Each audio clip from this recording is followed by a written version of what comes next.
Hello, it's the Dove Lady again, showing you more of my pictures of light, which I believe to be photons of light, although I've called them many other things.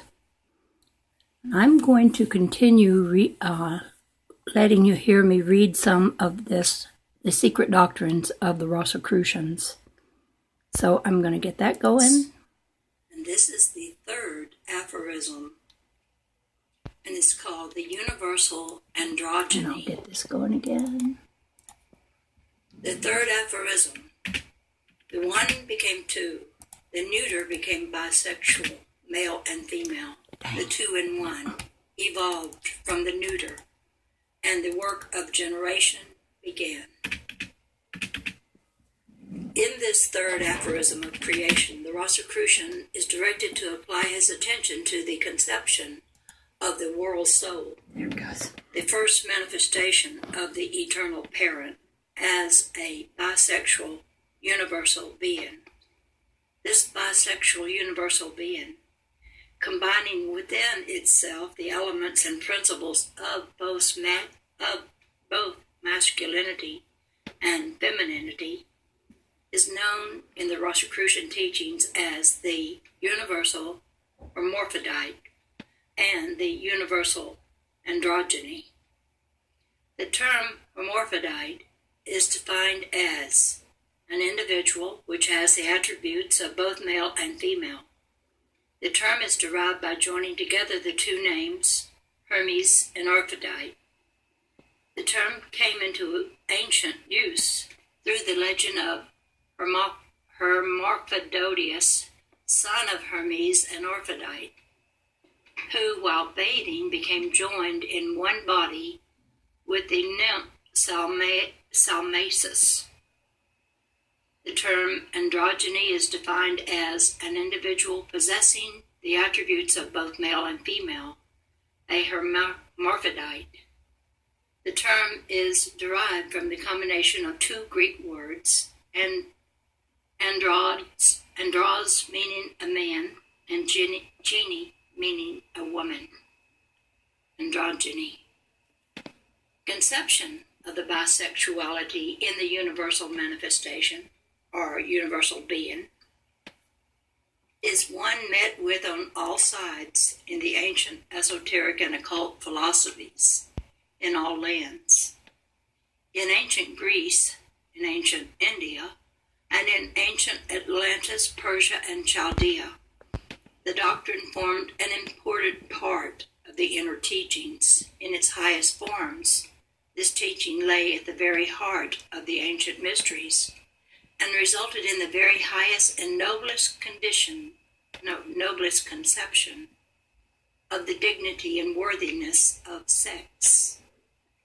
But prostituted by the vulgar popular mind, encouraged by a debased priesthood, the same teachings were inverted and made to serve as the basis of the various degenerate phase of Phallic worship, the traces of which are found on every page of ancient philosophical or religious history. The Rosicrucians have never countenanced even the slight descent into Phallicism, but on the contrary have kept alive the flame of the true teaching and have used its particular symbol as the distinctive symbolic name and emblem of the order.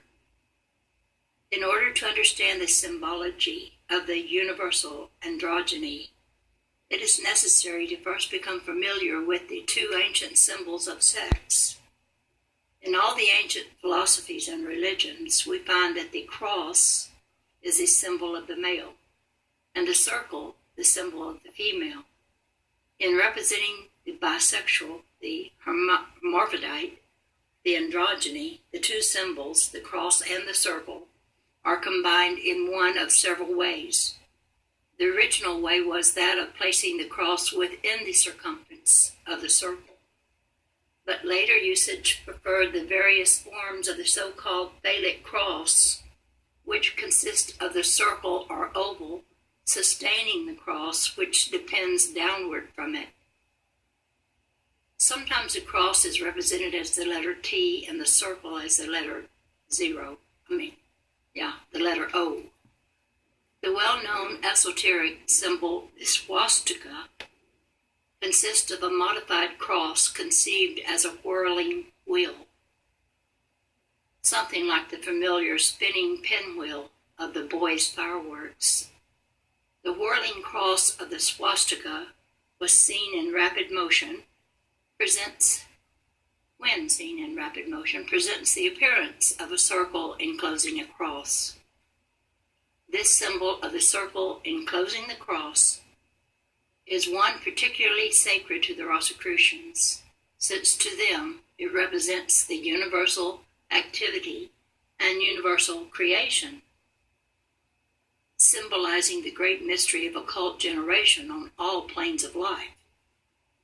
In the fanciful symbology of the ancient Rosicrucian brotherhoods, the circle was transformed into the rose, and the cross sometimes transformed into the sword with its cross-like handle. The sign, then, of the cross or sword, combined with the circle or rose, symbolized the mystic union of the rose and the cross, from whence arose the name of the order Rosicrucian, meaning rose cross. The third aphorism states, the one became two, the neuter became bisexual, male and female.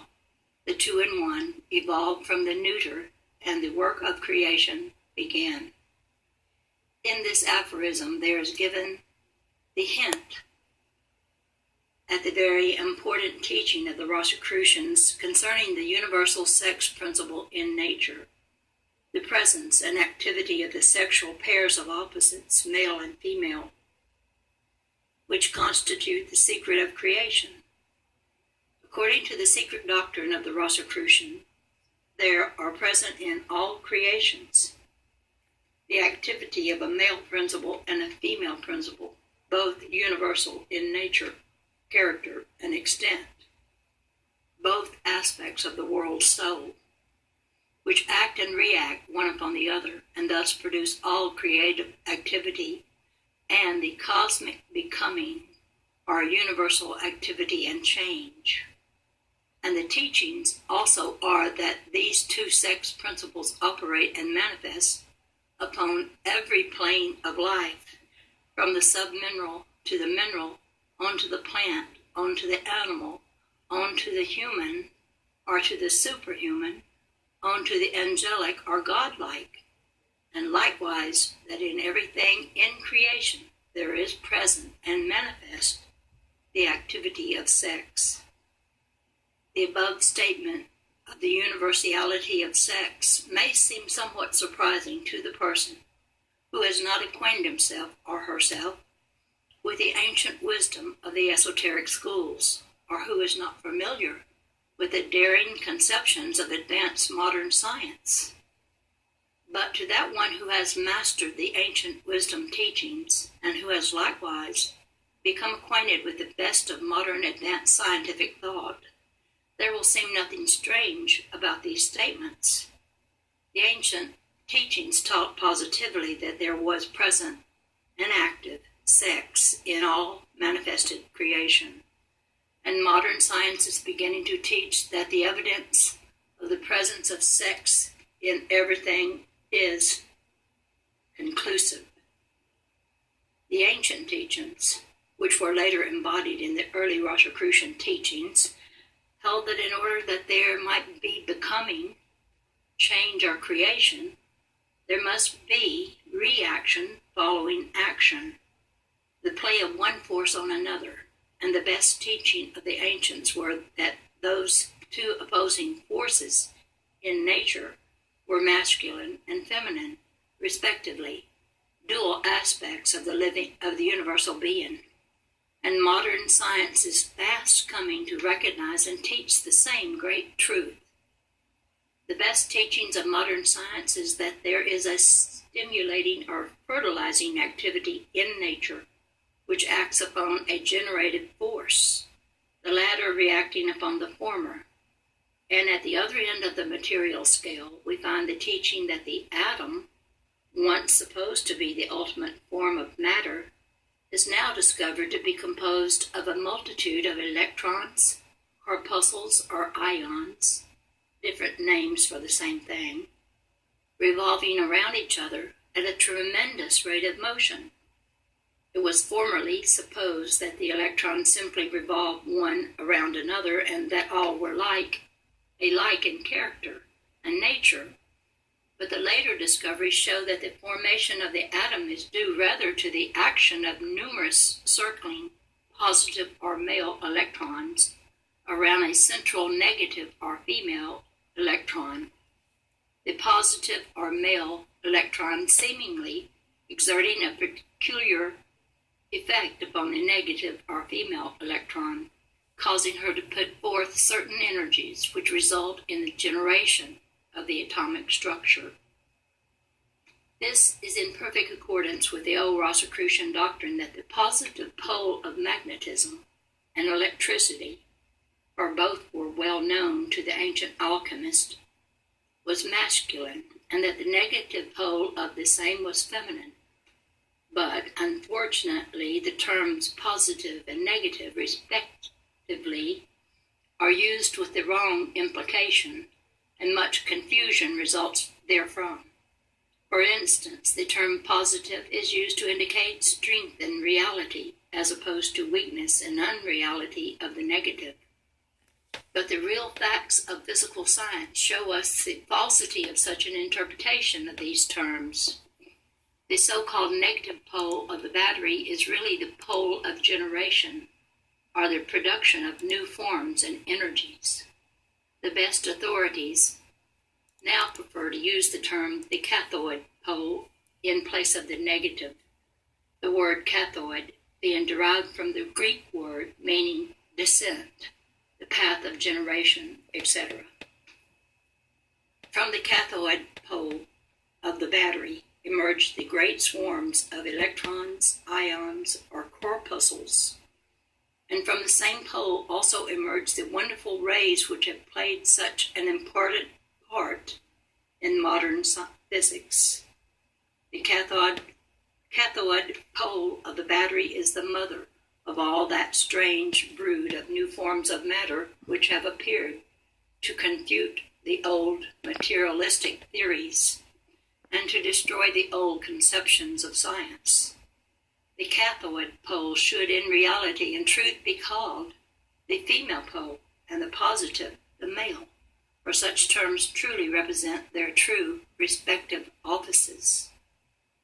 Modern science also teaches that the electrons, which are composed of negative female electricity, frequently become detached from its male companion corpuscles and starts on an independent career.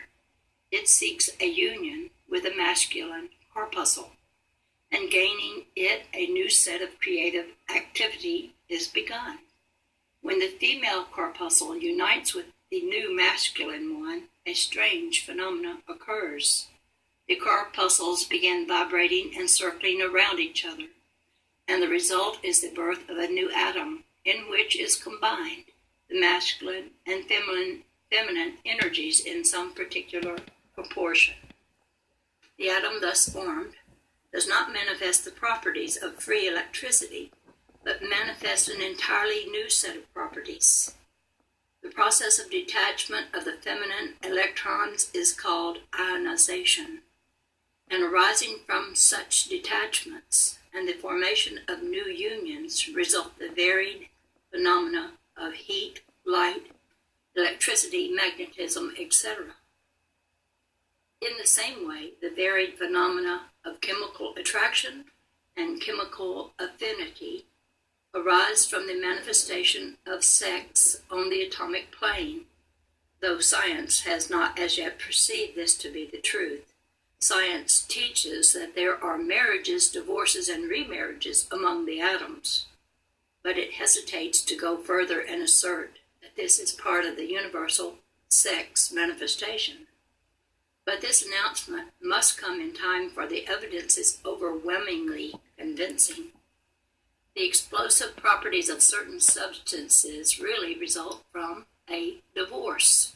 of the atomic and molecular parties, the detachment of the male and female particles under the influence of a stronger attraction, and the formation of the different substances result from the attractive unions of certain male and female elements of matter. Alchemy has always known this to be a fact. It remains for modern science to corroborate and reaffirm the vagaries of the old alchemists regarding this important fact of nature. It has always been admitted by science that there was sex manifest in plant life as well as by animal life, but the mineral life was not given the benefit of the manifestation of the universal principle of sex. But recent discoveries have forced upon scientists the fact that in the crystallization of minerals, there is an unmistakable evidence of the presence and activity of sex, and in the near future it will be found that all the other changes in minerals are the result of sex attraction or repulsion. And as we shall see in the subsequent chapter of this book, there is present the activity of sex on the mental planes of life. In short, on each and every plane of life, physical, mental, or spiritual, there is found present and active the universal principle of sex in some of its phases and forms. Sex cannot be escaped in nature. The universe is bisexual, and all creation on every plane is caused by sex and sex only. A full understanding of this important fact would revolutionize the conceptions of modern science and render practical many important ideas which now exist merely as dreams in the minds of the advanced scientist. To those who cannot see this plainly, we would say it is admitted that all physical and mental phenomena depend for activity upon the law of attraction. When it is discovered that the law of attraction proceeds along the lines of sex, and sex alone, then it is seen that all activity is sex activity. Had the world soul remained neuter, there would have been no universal manifestation or creation. It was necessary that the principle of sex should appear in order that creation should begin. It is only by the constant and continuous action and reaction of the two sex principles in nature that creation, process, becoming, and change is possible. And as all things are but the products of change, process, becoming, and creation, it follows that without sex there would have been no thing in the universe, and in that even the world soul would have abided apart, alone, and single until the end of its days. With the introduction of sex came the beginning of generation and creation, under which the one became the many, and sameness became variety and diversity. The ancient teachings furnish the only logical explanation of creation. The one becomes the two, and from the two proceed the many. And I want to say one thing about the swastika. It represents something so powerful, the actual movement of the universe. And that is why it was sort of stolen by the Nazis to represent them, because they felt powerful and like they were the movers and shakers of everything. I wish we could take that symbol back and that people could show the swastika, because it has a great meaning. If the original meaning is to be understood and people not just think of it and be horrified that here's this symbol that they don't like. It was stolen and misused. And I think we need to take it back. Okay, I'm going to end that. And then come back over here. Exit out of there. Go back to the library and show you,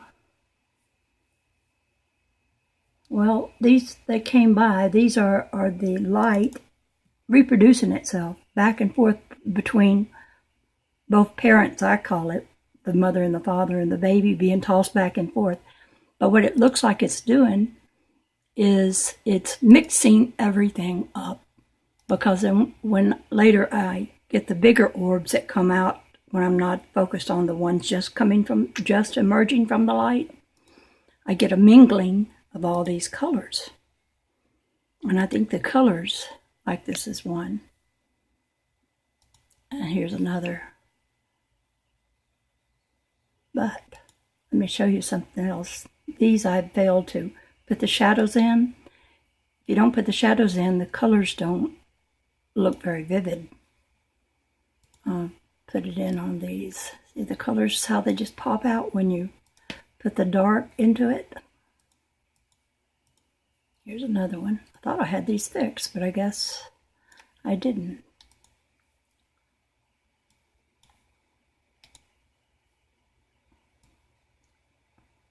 Anyway, I hope people have enjoyed this about sex. And maybe it'll give people a little more tolerance that have been intolerant about anyone who is bisexual. Because nature is bisexual. And I don't think God got it wrong. Of course, I don't see God as the God of the Bible. That character was a mean and bloodthirsty, vicious being. And I say that without any regret, because to me, that's not God. I feel and know God inside of me. It's like God is mind, and it's like that, how can I say it? It's like when Jesus said, the works you see me do, of myself I can do nothing. It is the Father within who does everything, because Jesus knew that he couldn't even lift his little finger without God, because God is the animating force that animates all of life, all of it. And then he said, greater things would we do than he had done. So that means that same principle of which Jesus spoke of lives in us too. And the biggest difference between us and Jesus is that we don't know that, and he did. He knew himself as God. Only nowadays, when you say I am God, or I'm inspired to be as God, people would say blasphemy, because they want you to think of yourself as unworthy, as lowly worms, and as filthy rags in comparison to Jesus. But Jesus didn't feel that way. Now, I believe in the Jesus of the Bible, but I think his story has been distorted and made to be something that he would not have wanted at all. That if you don't believe in his death and resurrection, then his Father won't forgive you for that. And there he was on the cross, his hands being nailed to the cross, and he forgave the very ones nailing his hands to the cross. And yet he would say that his Father would cast you into hell because you don't believe something to be true? That doesn't make any sense at all. So much of it doesn't. But I'm not going to get off on that now, because I get kind of wound up when I think of people believing that the God of the Bible is a good God. Anyway, I'm going to end this now. This is the Dove Lady, over and out. Bye-bye.